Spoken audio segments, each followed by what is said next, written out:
I've asked a question which has not been answered to date. That how can 10 to 15 white men sit on a table and make an agreement which 54 presidents and leaders cannot undo?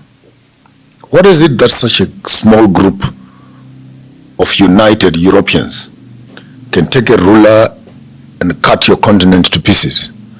Here we are 63 years later talking about the Africa Union and Kwame Nkrumah's vision, Kambarage's vision, Kenneth Kaunda's have come and gone, Banda's have come and gone, Mugabe's have come and gone. And what makes it so sad is that during the liberation struggle, Tanzania becomes a home base for all of them. ANC, SWAPO, ZANU-PF, Frelimo, all of them, they were in the same camp.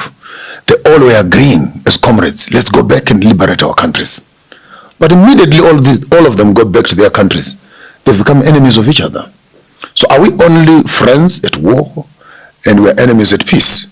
And if we can fail, therefore, as African governments in this deja vu of what we lost, over and above the culture that Chinua Achebe can echo, now we're talking about the loss of even the unity that became the fuel of our own independence. But King, you know, let's trace it. In 1963, in Addis Ababa, the question of undoing Berlin was a live issue.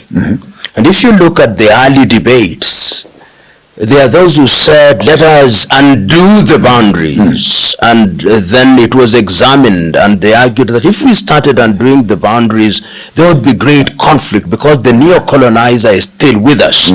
The same was revisited in Cairo in 1964, hosted by Gamal Abdel Nasser. And the key voices at that time were Nyerere and Nkrumah.